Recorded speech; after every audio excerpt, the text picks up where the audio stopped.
Welcome to AEW Unrestricted. I'm Will Washington, along with my BFF, the one and only Aubrey Edwards. You're calling me your BFF now? Oh, I feel like we're going steady. This is great. Do people still say that anymore? Or are we just old as hell now? I don't know. I asked my daughter what the term is now because, going steady was like right after or right before I was like in high school, and it was just like it was either go with or go out, right? That was like that was it. And then it was Facebook official for a bit, but most people in our generation aren't even on Facebook anymore. So I know. Yeah, and my daughter didn't really have an answer for me. She's just like, I don't know, dating? I was like, okay, that's that fine. Means she has a secret boyfriend you don't want to know about. Oh, no, I know about the boyfriends. Anyway, how are you, Aubrey? I'm okay. I'm really excited to talk to our guest today and whatnot, but let's see. What fun stuff has happened at work recently? Oh, did I tell you about the time I got kicked in the head? Yes, but I'm going to pretend like I'm hearing it for the first time because I was like right there, right after, but... It was in my mind because I was at the doctor this morning, and when they don't understand wrestling, and you tell them you're a referee, the first question they always ask is like, well, do you get hit sometimes? I'm like, yeah, actually more than you think. And there was a situation recently on Rampage. I'm going to keep all of the names out of it, but people will probably figure it out just given the matches that I ref. There was a match on Rampage recently where I just happened to be too close to the action, and the kick out that happened was very large and excited, and someone's body came down on top of me through basically their foot. And I immediately am like, oh, I just got kicked in the head. And I'm trying to sit there and do a little okay, how am I? I know where I am. We have about 90 seconds left in this match. I know what the finish is. Okay, cool. We can keep doing this. So we keep going. The match ends great. All that stuff, blah, blah, blah. I do the right thing. I go to medical. I'm like, hey, I just got hit in the head. Want to make sure we're fine. We do the whole test. They're like, nope, you're totally fine. We're just going to give you a bag of ice. It's cool. So, of course, because there's a bunch of other people in the medical room, I'm like, I'm just going to go talk to the guy and make sure that he knows that this is an accident. I fully understand this is an accident. And I tell him, hey, man, you know I got kicked in the head? He's like, what? Oh, my God. I'm like, no. Don't worry about it. 100% an accident. Not the first time, won't be the last. But I just wanted you to know so that, you know that I'm not mad about it, so you don't hear it secondhand from anybody or whatever. And he goes, wait, is that why my toe hurts? And it was just this incredible moment of yep, I have a very hard head. I'm really sorry about that. But yeah, that's the side note. Everyone's like, oh yeah, you don't get in the action too much. It's like, no, I get in the action. You just never really know. Yeah, you definitely get in the action. I saw you right after that moment, and it was very much okay, don't talk to her, because you were very stoic. You were just I gotta get to medical. Yeah, I could tell. Having a grown man fall on you hurts, man. I went back and watched the match immediately after to see if I could catch where it happened. But props to you for continuing to go, because honestly, you got your composure back and you finished the match. And it was only 90 seconds. It's a lot worse when you get hurt early on in the match. You're like, oh, I still have 15 minutes left. This is gonna suck. Yeah. Anyway, Will, who do we have on the podcast today? Actually, Aubrey, we are joined by somebody that I'm quite familiar with. I actually have significant podcast history with. I had to pull it up right before here. The first time I interviewed this person was March 26th, 2011. And quite some time ago. And then he actually did my former podcast not that long ago, but then I left that show. And so I didn't get to actually be a part of that episode. But the one and only Chris Hero is here. Yeah. What's going on, guys? Hello. Hi. I'm very excited to hear. Shout out Felipe for the RBR back in the day. I know, Felipe Diaz-Vera, my old co-host from RBR, who actually actively set all that up, because he, the first time he started working at AEW, we actually talked about that, and the fact that you guys, he had done a video for you in the MV zone. That was correct. Yes, yeah. I was and still am to this day a massive fan of wrestling music videos and the time and skill it takes to go into that. And I held a contest. I believe it was 2007-ish, maybe 2008. And it was hey, submit your best Chris Hero video. And I had no clue that there would be nearly 20 videos submitted. So we had to break it down into 4 different categories, and we had 4 different winners. And I remember giving away an elbow pad, a ring jacket. And I believe Felipe got the red, white, and blue zip up that I wore Oh, that's cool. when I won Survival of the Fittest. So I believe, That's awesome. hopefully he still has it. I think he wore it to, I did a show in the Miami area for a group called Ronin, and he came out to the show, and I was like, oh shit, what's going on, man? Oh, I love this. I talk to him fairly, not like terribly often, but every once in a while. So I'll make sure to bring his attention to this episode because I think he's going to lose it just hearing that story. But it's Chris Hero, guys. Yay! Hey.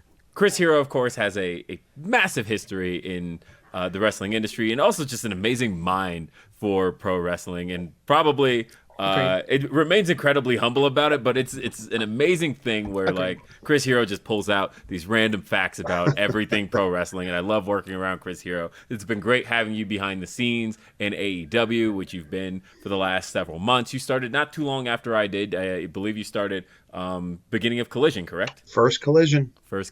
Yeah, I remember Collision. You walked in and I was like, oh my God, it's Chris Hero who's just working guys. here. And the thing is, Chris Hero is like the nicest man on earth, but you're also like 100%. yeah. But the hard thing is you're also like super tall. So of course you walk into a room and you dominate the room, but you're just so kind and just so kind to everybody you encounter. And so it's always great having Chris Hero around. Yeah, I've had that. It's so funny. I try to be pleasant. I try to be nice. I think a lot of it comes from working as a teacher / coach. You don't want to be threatening, right? And especially when you're a big dude, you don't want to come in and be aggressive. And so I try to disarm people, and then let them know that I know stuff about their career or their past or their history or whatever, just so that I'm not just, hey, hello, hi, the fake glad handing that kind of goes on a lot in just any type of business, but especially pro wrestling. So just over the years, I've had people that I meet, and then I've known them for about a year, and they're just like, man, I thought you were full of shit. Like I just didn't know. So some people don't know how to take me. But yeah, I think it's harder to be an asshole. I think it's harder to go out of your way to be a jerk than, I think it makes you feel better. It makes other people feel better just to be pleasant. And then it's okay to have an outburst or something, but as long as you go, I'm not mad at you. I'm just mad about the situation, so that people don't take it on themselves. So especially in wrestling, there's so much adrenaline involved. I always try to advise people the second you get back to the curtain, like that is not the place or time to air your grievances, because you're just so fired up. You'll say things that you regret. You'll make a scene, and people that don't even know you or aren't even a part of the situation just observe this thing. And I've been there before. I've done it, and I've been embarrassed by it. But it's just, we're passionate, right? We care about this. We love it. We want it to go well. So sometimes, we just get a little fired up. Let's go. Yeah, let's go. As we were talking about before we started hitting record. I love so far, like we've only been talking for like 5 minutes and already I'm just like, yep, this is why Chris and I are friends, because everything you're saying, I'm just sitting here nodding like, yep, 100% believe, agree with, yep. And this is why we, I think, work so well together. I really enjoy working with you. I tell you this all the time. And my it's kind of like my thing that I'm sad about. Like, yes, I love hearing the Chris Hero sultry sounds in my headset. It's legitimately one of the things that I'm like upset that I work primarily on Dynamite and not on Collision. I'm like, man, I'd really love to get to work with Chris Hero more. No, but it is nice and special when we do get to work together. So it is. Whether it's, hey, can you come and help me with this board? Let's put some names on the board. Oh boy. Can you help with ref assignments? Can you, so it's, can you just I'm help in with like this thing? 3 or 4 of those AEW text threads throughout the day. And it's the ones that run our company. Yeah. Oh my gosh. It can get inundating where you're like, who do I talk to? And you're texting someone who's literally sitting right there. You're like, oh, okay, let's get it done. Well, you text them because you're also texting 20 other people at the same time. Group text, the AEW story. Yes. But anyway, as we had chatted about. So you came on at the very first Collision, but how did that whole conversation start? I have known Sonjay Dutt for a very long time. Great man. And Sonjay was kind of the go-between for, a couple offers that were made for me in the ring in the past year or two. And I've, stayed in touch with Sonjay. I think I first met Sonjay '02, or it was at least '03, maybe '02 when he was doing CZW. He came in and did some IWA Mid-South. And, we've just been buddies off and on for years. And I just had expressed to him, I was just kind of telling him what I had been doing, where I came in and helped out with ROH in about the last 6 months of the Sinclair era. And then I hopped over to IWC in Pittsburgh to help kind of produce and format those shows. And then this whole thing that I've done this year with West Coast, I would just give him little tidbits here or there on what I was doing. And Collision comes up. They're going to need some more people. We have a ton of coaches, but it's still just a lot. So it helps.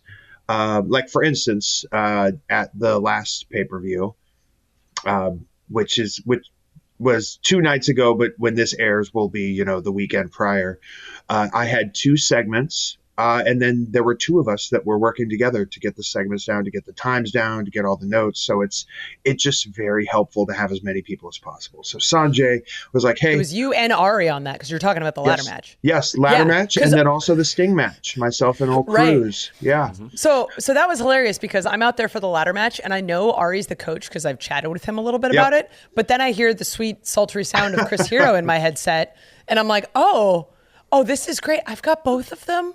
Oh, this is wonderful. So I'm really happy we did that, because that match was all over the place. Yeah, and the good thing is we're sitting right next to each other. I can hear what he's calling, and then I can just handle the stuff either that he's not seeing because he's looking at something else, or I could just handle the times, and I can just, hey, guys, 10 to go, 9 to go, 8 to go, whatever.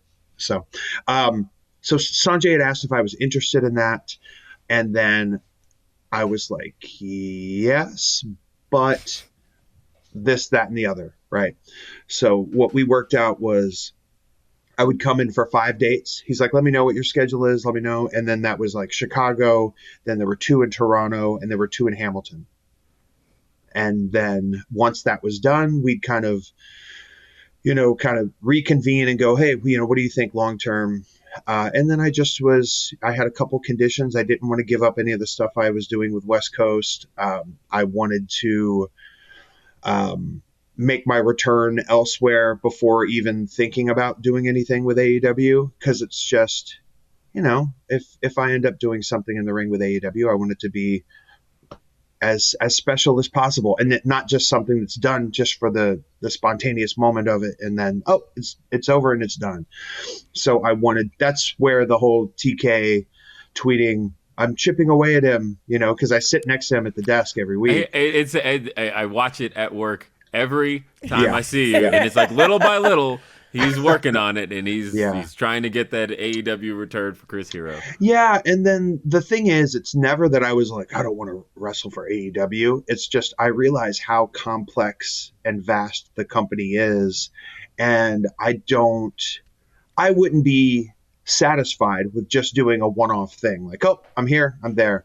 I would prefer to do something with some thought put into it, and something that builds toward the future, and something that can be more than what it starts as. So I just wanted to be, and then also I've been out of the ring 3.5 years. I got to get my head right. I got to get my body right. And I've been working on that. So those were kind of my conditions. And there was like, yeah, no problem. Here, we need the help. We'd like your help specifically. So let's work on a deal, and then we'll get you on every Collision except for when you have West Coast, and then maybe you make it up on a Dynamite, or you do an extra pay-per-view or something. So that's been my schedule, and so far so good. It's been a lot. I haven't been on the road this much since maybe even before I went back to NXT, because with NXT it was some travel loops, some UK stuff, but mostly West Palm Beach, Largo, the Coconut Loop, Winter Haven, Dade Jacksonville. City. You're not getting any frequent flyer miles, right? You're getting you're getting oil changes is what you're getting. So while this has been a challenge to hit the road, especially with my West Coast stuff as well, it's been a challenge to hit the road so hard again. But it's been great. Everybody's been wonderful. Everybody's been, appreciative, but then also understanding. Like, I got the full gear late because of travel. That sucked. I didn't like that, but it still worked. Well, it's I wanna, it's great and it's understanding, right? No, go ahead, Will. Oh, sorry. I was gonna say I want to talk a lot about that return to the ring Yes. because this felt monumental to me, and it was such a big moment. And I think we can start with that right after we get back right here on AEW Unrestricted. AEW Unrestricted, we're back. It's Aubrey and Will with our special guest, Chris Hero. Chris, you just made your return to the ring. West Coast Pro. It was Full Gear weekend. I've been to many a West Coast show. Shout out Righteous Reg, who hooked me up with my first visit to West Coast Pro, and ever since then, I fully have an understanding of what exactly goes on there. But more importantly, you have had this has been your baby here, and you made your return to the ring after 3.5 years. What was that like? Exhausting. No, it was it was actually exhausting physically, emotionally, but it was also very fulfilling. To kind of give like a short version of the story. During my hiatus from the ring, I came out to the West Coast. I knew a guy named Levi Shapiro, and he's like, "Hey, I love Levi." Yeah, Levi's great. Levi was like, "Hey, you want to come check out a show and do a seminar? Like, we'd love to have you there." Because he's somebody that I met years ago and just long distance have kind of kept in touch with. And he asked if I was interested. And sure enough, a couple months later, I got with the owner of West Coast Pro, Scott Bergani, and said, "Hey, I'd like to come in and do a show, do a seminar." He asked about Rachel, if Rachel wanted to come in and wrestle. And then we're like, yeah, let's do it. And he's like, "Hey, you want to go to a Warriors game?" And I was like, "Of course, let's go to a Warriors game." Basketball, of course. I don't know if he was buttering me up or what, but we came, we had a great time. And I just really noticed, I've seen a lot of independent wrestling over the years, and I can't really put my finger on what it was specifically about this place, but there was just something about the spirit of the company, the fans, the locker room, just the familiar nature of it all, that I just felt like, man, this is a place I could really see myself getting involved with. I kept in touch with Scott, offered to come in and help produce the shows, which is a position that does not exist on the independent wrestling scene, because everything is just write some names on a piece of paper. This is the order they're going to go in. Hopefully we play the right music for the right person, and hopefully this cue happens and whatever. What I do, not all of it is 100% necessary, but I like having it in place so that it is as helpful as possible for everyone, from the referees to the ring announcers to the music to the cameramen to the whatever, just so that you have these practices in place. And it just makes things just a bit better. The shows run a little bit more smoothly. The wrestlers have a little bit more direction. And after a couple months of kind of thinking about it, he came back to me and was like, "Hey, yeah, let's do something. Let me see what you offer. Let me, whatever." So I came out Mania. Was it the week before Mania weekend? Yes, it was. Their West Coast Best Coast show. I came just to watch the show, just to hang out, just to see what was going on, knowing that I had worked out this thing with Scott, but we weren't going to announce it until the next month. And then I just kind of was overcome. And I think we were coming back from intermission, and I just went out and took the microphone from the ring announcer and told everybody I was the new matchmaker for West Coast Pro. So what was cool about that is Scott knew, but like, he didn't really know that I was going to do that right there. And then people in the company didn't know I was coming aboard. Everybody was, nice and hello, hey, good to see you, whatever. Also kind of like, why are you here? But I just felt like it was a fun, spontaneous thing to do. And then we got to work on the next couple shows. I've now have helped run 9 West Coast shows, and it's a whole process. I go in, I go up to the wrestling school in Pacifica. Shout out Starboy Charlie and his folks. Babyface Boxing Gym in Pacifica. So we go up there. I spend a night in the ring with the students, young and new. Maybe we have some people traveling in from out of town for the show that'll hit up training. And then I make sure the show's formatted. I get to the venue. I talk to every single match, all the referees, all the announcers, commentators, everything. And usually it's myself, Scott, Vinny will be there also. Vinny is in Japan right now. But to try to cover every base, and then throughout the show, kind of give a little bit of feedback, a little condensed feedback, because you don't have a lot of time when a show's live. And then when the show is done, we all hang out as a group and kind of just like, everybody can exhale, right? It's been a long day. Everybody puts a lot into it. And then the next day, I'm insistent that I stay in town. I get with Scott. We watch the whole show back, start to finish, because otherwise, the further away you get from a show, the less likely you are to go back and watch it. And we want to just make sure that these little details for a commentator, for a ring announcer, or the way we shoot something kind of carries on to the next show, because this happens all the time in any type of industry, but especially in pro wrestling, where you see something and you go, oh, I need to talk to them about that. And then you just don't talk to them. And then you watch it and they do the same thing again. And you're like, man, I messed up. I should have taken time to, whether it's something technical in a match, whether it's something, the way a match is being presented, or where we bleed from one thing to the other. So staying that extra day, making a full 3-4 days of it is more than just coming in and doing a show. So throughout the course of the year, I've kind of been embedded into the West Coast Pro family. I've got relationships with everybody there. I give my number to everyone.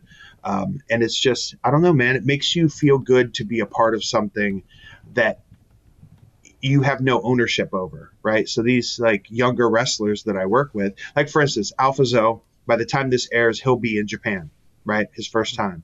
I know how much that means to him. Right? It's not me going to Japan. It's him going to Japan, but I am invested in him and how he does and how he performs and how he's going to take this experience and just, kind of push it to the next level when he gets back. So this type of coaching, teaching, mentoring, whatever you want to call it, big brothering, it really helps you feel more fulfilled in pro wrestling, because you just tie yourself to other people's careers. And, we just want everybody to succeed. And I think I learned that by so many of my peers becoming multi-million-dollar stars in the world of pro wrestling, just the best of the best, right? So instead of having the mindset of that should be me, or I should be there with them, it's I'm a part of their journey, and I'm fulfilled by having been, a part of their trip, a part of their story. That's why the Mania in New Orleans many years ago, that was where Danielson won, right? Claudio won that damn battle royal by tossing Big Show over the top, Tall Paul, if you will. Just what a cool night for me to just be watching from afar and just see these loud ovations and people jumping up and screaming for two people that I was very intertwined with my career. So so this experience has helped me, because 3.5 years is a long time, especially when you're as pro wrestling obsessed as I am.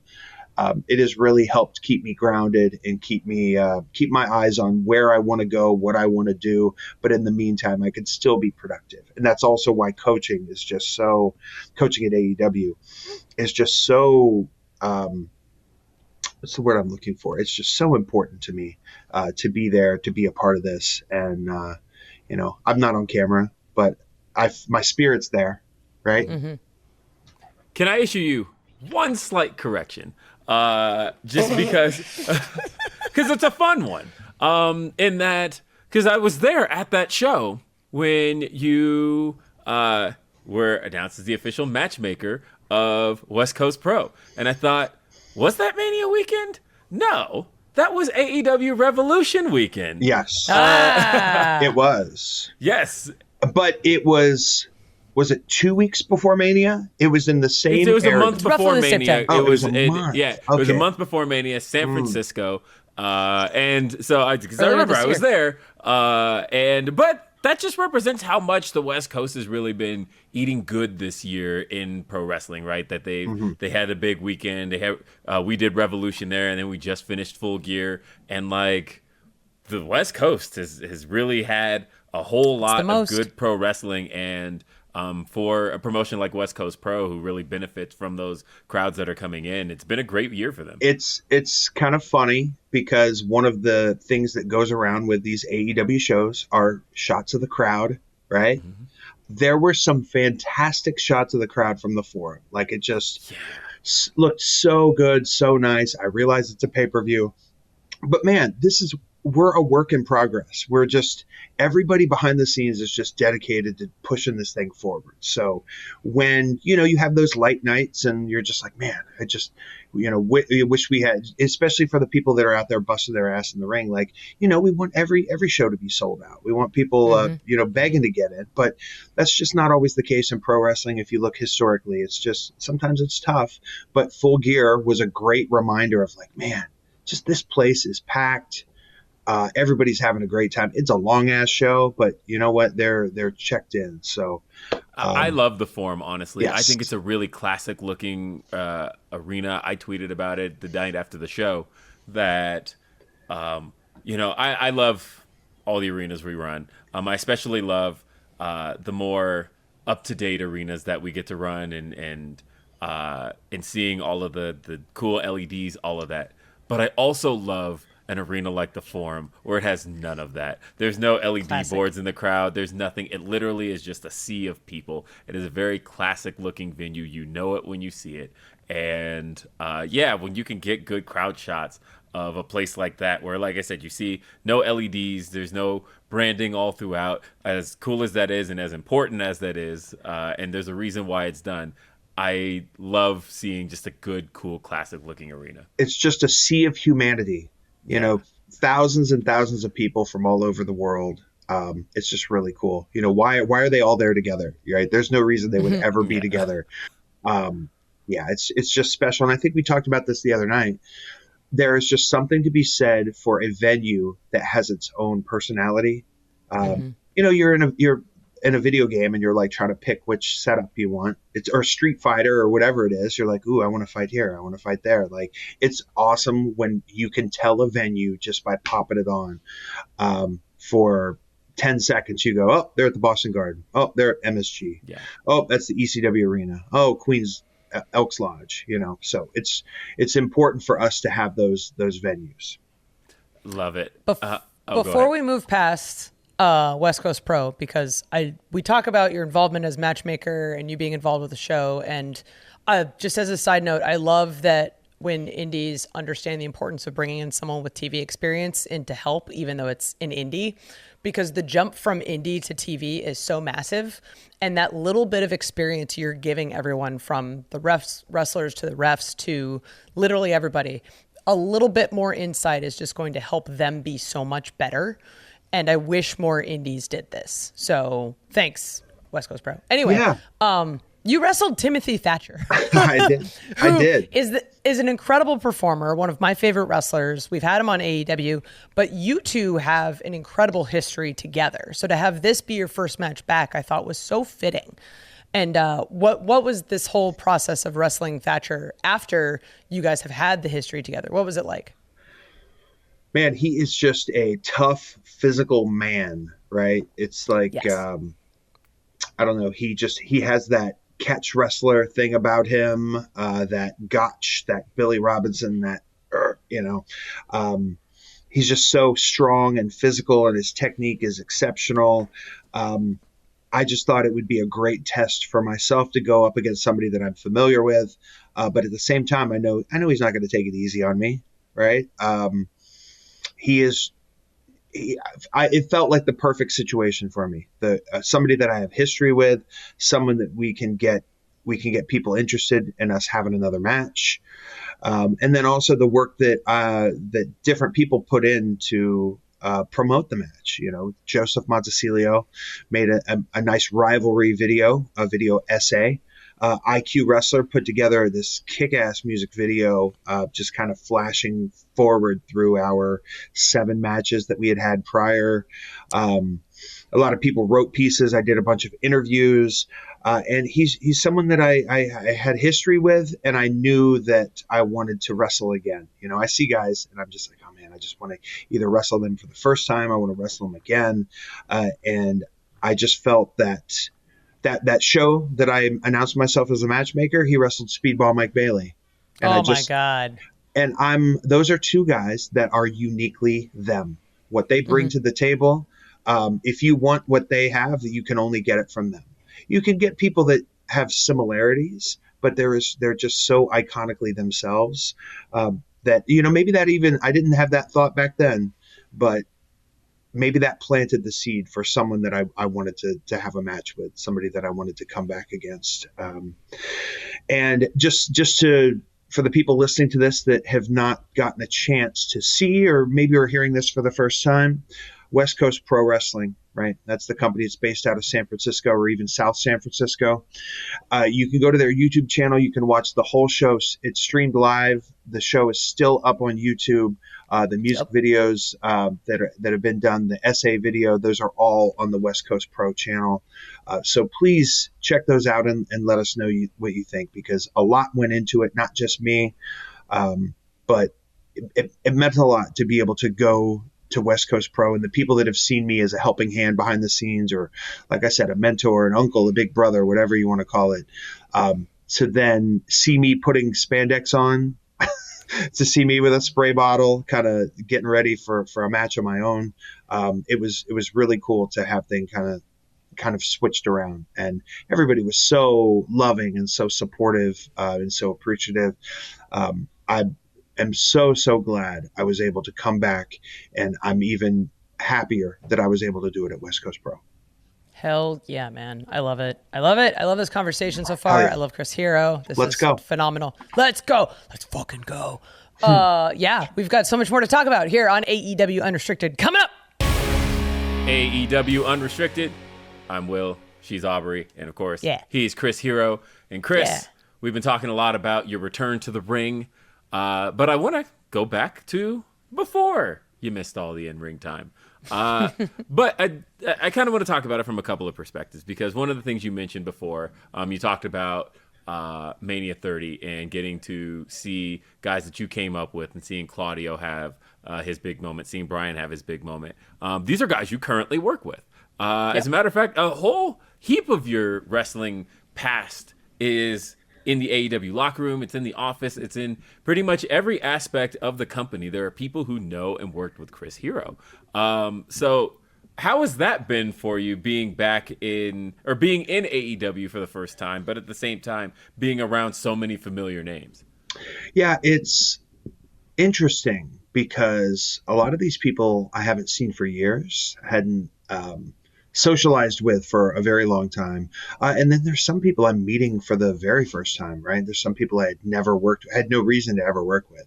So it's a clash of the new younger wrestlers that are familiar with what I've done and, you know, look up to me or ask me for advice.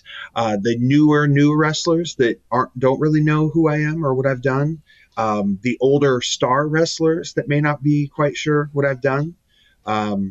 And then the people that I spent hours and hours in cars with, and planes and trains, automobiles, all that good stuff.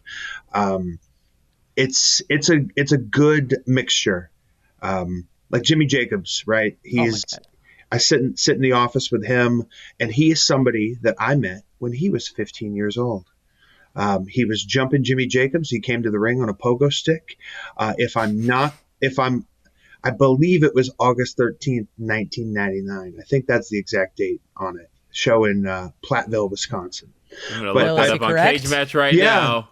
Yeah, that was also the first show that I met Tracy Smothers. So it's just burned into my brain. But then there's guys like Orange, Darby. I've known Darby since, maybe his first 10 matches in wrestling. Yeah, there's quite a few if you look up and down. You said Platteville, Wisconsin? Yes, sir. Yeah, and he wrestled Blitz Creek Kid. Yeah, he sure did. Which would be his older brother. Look at that. Yeah, Look they at came that. they came down from Michigan. Um, it is it's very, and then also like somebody like a Tony Schiavone, somebody like a Sting that I'm meeting for the first time and just getting to know them on a week to week basis. And I've done a bunch of stuff in wrestling, right? But they've done a bunch of stuff in wrestling. So I never want to be like, look, hey guys, like, did you know that in IWA Mid South, or in this company called Evolve, like I'd never want to do that. But if they end up seeing or hearing something and ask me about it, I'm more than happy to tell them. But it's just a funny thing where, so Sting is a great example where I worked with them at Wembley on the coffin casket deal, and I had never really even said hi to Sting because there was never really an opportunity to do so. So working with him there was the first time. And then now it's been like every other week I'll see Sting and do something with him. So he's just slowly getting to know me. And then he's just been so dang nice, right? What a pleasure, right? Given all the things he's done in wrestling. And then I was able to tell him a little bit like, oh, this guy, like Claudio, like I used to team with him. And Orange, I was his teacher. Malachi Black, yeah, he was one of my students. Like, and he's just like, really? Like, wow, that's fascinating. So I never expect anyone to know me or know what I've done, right? And I think that's just the best way to do it because you're never disappointed. You're always pleasantly surprised. So it is great to be in an environment with so many people that I've known from so many different eras of my career. And I don't know, it's just good vibes, right? You see certain people and you just smile. You're like, man, that's great. I'm glad they're here. I'm glad I get to spend a little bit of time with them, even though you don't spend any time with them. You talk to them, you sit in catering, you talk, and then it's like, well, you see them two weeks later. But just even that little bit is enough to kind of just make you feel good about your decisions that brought you here. Fun story for Will. Oh. Will, do you know the first time I met Chris Hero? I can't imagine when it would have been, but It was during one of my WWE tryouts. That's it was what in a I had. random That's city where I in was gonna go with Florida. It was a random city in Florida, and I was assigned his match. And the point of feedback I specifically remember walking away from it is that Hero wanted me to raise his hand at a particular moment in the music where it swelled, so that we had that big "wah!" And it's from that moment I'm like, every little detail matters. That was the big thing I took away from that. So thank you for that, Chris Hero. Yeah, well, I don't remember telling you that, but I do remember in my match Friday night with Tim Thatcher, where I'm standing next to the referee and I'm letting the music play out, and I waited to the right moment and raised my hand. Not that it matters, but it matters, right? I say that a lot. Like, it doesn't matter, but it matters. But it does matter, but it matters, right? So depending on who it's mattering to, it will tell you whether it matters or not. So yeah, I remember chatting with you at the Performance Center. Mm-hmm. And I was like, oh, I was terrified. Cool. Yeah, of course, we all are. Yep, we all are. Well, talking a bit about your wrestling history, there's a little piece of me that gets a little giddy pretty much every time I see you in the same room with Claudio, because there's everything and anything is possible in AEW, I've learned, and I'm like, I'm gonna see the Kings of Wrestling together again. I just know I am. It's just a matter of when and how. But I want to talk about that team, because that was a very significant part of your career. A lot of people associate Claudio Castagnoli with Chris Hero, and then a lot of people don't exactly know that you guys have that history together, because it happened across a plethora of independent promotions, but it didn't exactly really get to shine on a bigger stage. But talk a little bit about that history you have with Claudio. I met Claudio Castagnoli in January of 2002 on a show. I probably would have met him the night prior in a show in Germany, but it was a show in Switzerland for the Swiss Wrestling Federation. And he teamed with his partner Aris, and they were Swiss Money Holding. They were these Swiss bankers. And then I got to spend some time with Claudio and his partner. And at that time, the European scene was starved for any type of veteran presence. The guys that were pros, England and throughout continental Europe, when the business kind of fell apart, they just left. They didn't try to stay in wrestling. There were a handful of them, but for the most part, there were no schools. There were no ways to teach wrestling. So a lot of these guys just kind of taught themselves. So I had been in wrestling, coming up on 4 years, not quite 4 years. And I just had a certain way of putting my matches together with a certain kind of structure and a thought process behind, you do it here because of this, you do it here because of that, which is always a work in progress. And they did not quite have that same thing over there. So I remember them being like, well, why do you do this? Or how do you do that? Or whatever. And that worked its way into me holding seminars and training camps throughout Europe. I had them in Switzerland, in Germany, Austria, the Netherlands. I would do these camps, France, where sometimes it would be a day, sometimes it would be a weekend, sometimes it would be a whole week. And I just amassed this collection of European wrestlers that were young and hungry and wanted to learn stuff. And one of them that was the most dedicated was Claudio, without a doubt, the most dedicated. And so that was '02. And then I stayed in touch with him through AOL Instant Messenger. He was let's all date ourselves here. LCC was Claudio's old AIM name. And he was just like, hey, I want to get you over here to do some more camps and to do some more whatever. And then it became, okay, I want to come to the States. Who do I need to talk to? What do I need to do? And then he came over a couple times. He even came over all by himself to do the Dave Taylor camp in Atlanta, which would have been maybe a month after I had done the first Dave Taylor training camp. He did his camp with Jimmy Jacobs. Jimmy Jacobs was in Atlanta, Georgia, so they would have met there for the first time. And then in 2004, September, Claudio had moved over to the United States because he won the green card lottery. He checked off all the boxes of all the things you needed. He sent his name in, and they picked his name, and he was able to come over to the U.S. legally and live here and make a living. And then from there, it was traveling together, and then getting him on shows when possible.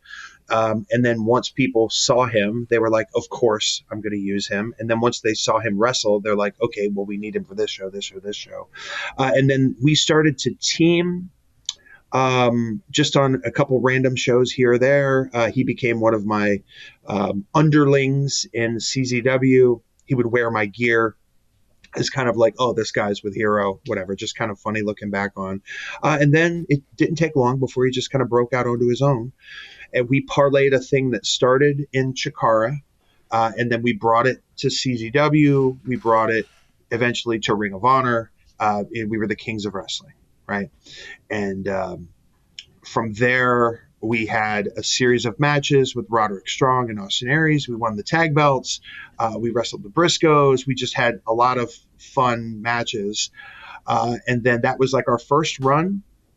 It started with like the whole CZW invasion, that whole thing.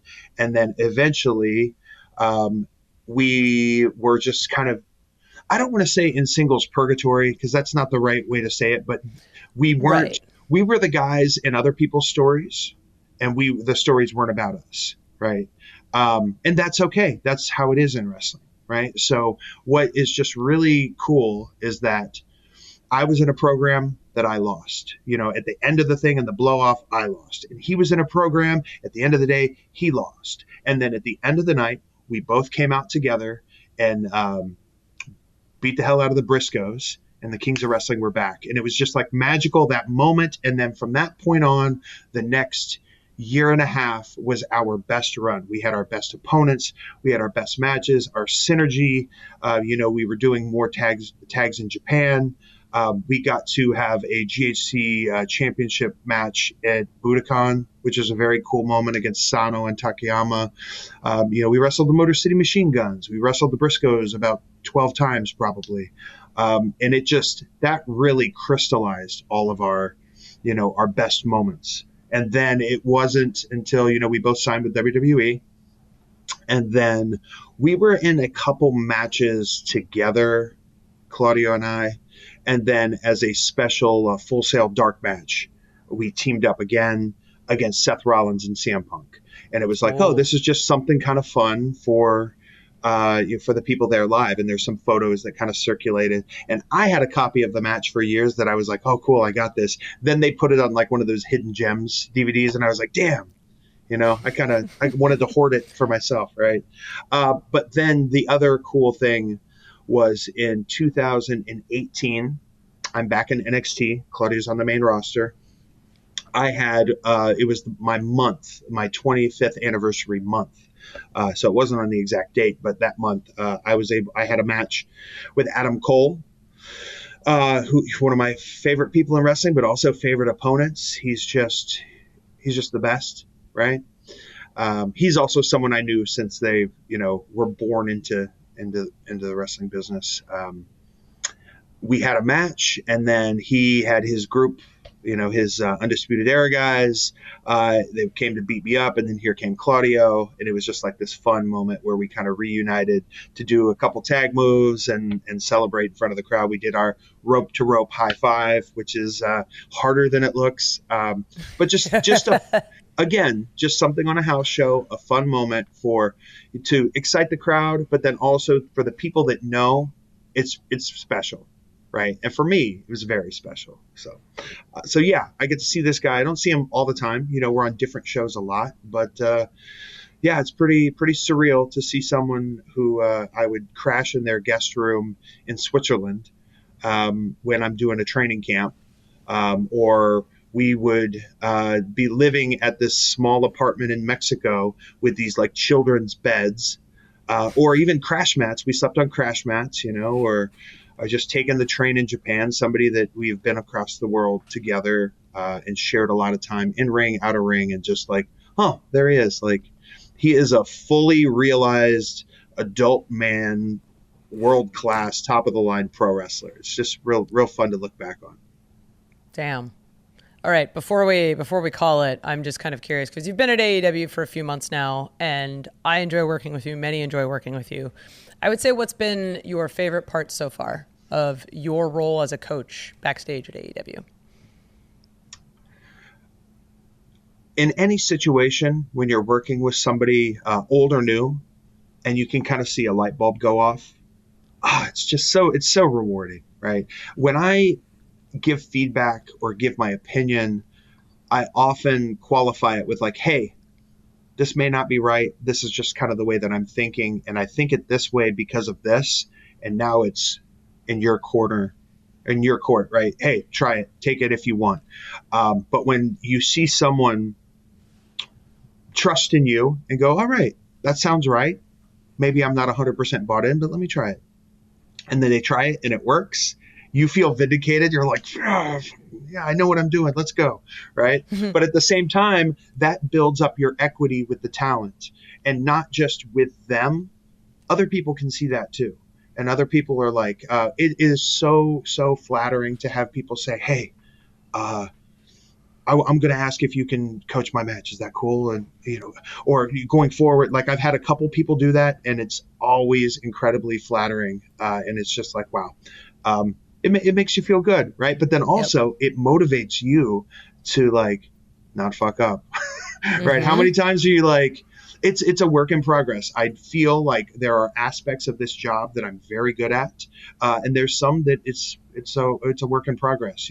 On the job training where I'll be on headset and I'll just be like, God, I missed it, or I forgot to say this to someone, or I forgot to do this, but that gives me a mental note to come and try to be better next week.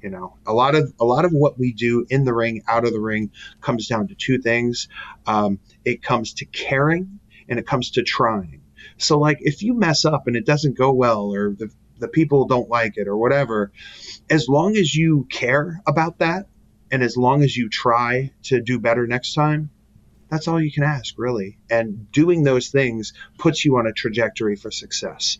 And success is realized in many different ways in pro wrestling. Success isn't always the champion headlining the pay-per-view, or getting a a huge segment on TV that crosses over into this. Like, that is one version of success, but there are little bits of success sprinkled all throughout, from the moment you get there at call time to the moment the last pre-tape is done and everybody goes home. So the more that I can learn and better prepare people for their jobs, well, one, I'm apparently a wrestler again now, right? Yay.